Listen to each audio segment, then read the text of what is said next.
तुमच्या आयुष्यात वारंवार तसंच नातं का येतं ज्यात तुम्ही दुखावले जाता?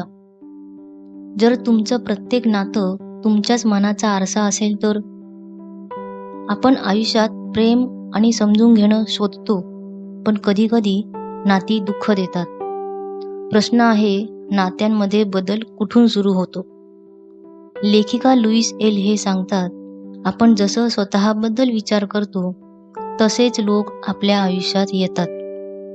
जर आपण आतून मी प्रेमास पात्र नाही असे मानत असू, तर आपण नकळतपणे अशा व्यक्तींना आकर्षित करतो जी आपल्याला कमी लेखतात. नातं बदलायचं असेल तर स्वतःबद्दलचा विचार बदला. लहानपणीचे अनुभव प्रौढ नात्यांवर परिणाम करतात. जर लहानपणी टीका किंवा असुरक्षितता अनुभवली तर मोठेपणी विश्वास ठेवणं कठीण होतं. तुम्ही भूतकाळाचे गुलाम नाही, तुम्ही तुमचा नवीन पॅटर्न तयार करू शकता.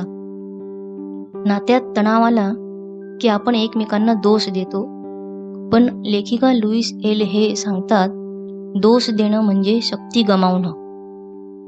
जेव्हा आपण म्हणतो मी स्वतःला बदलायला तयार आहे, तेव्हा नात्याचा प्रवास बदलतो. स्वतःवर प्रेम नसताना दुसऱ्याकडून पूर्ण प्रेमाची अपेक्षा करणं चुकीचं आहे. जेव्हा आपण स्वतःला स्वीकारतो तेव्हा आपण कमी मागतो आणि जास्त देतो.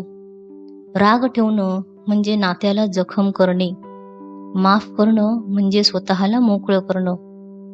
फॉरगिव्हनेस नात्यांच्या हिलिंगची किल्ली आहे. आज सराव करा. एखाद्या नात्याचं नाव लिहा आणि त्यातला त्रास सांगा. स्वतःला विचारा, मी स्वतःबद्दल काय मानतो ज्यामुळे हे आकर्षित होतं?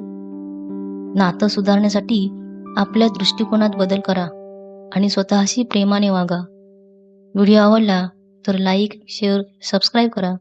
पुन्हा भेटूया पुढच्या व्हिडिओमध्ये. धन्यवाद.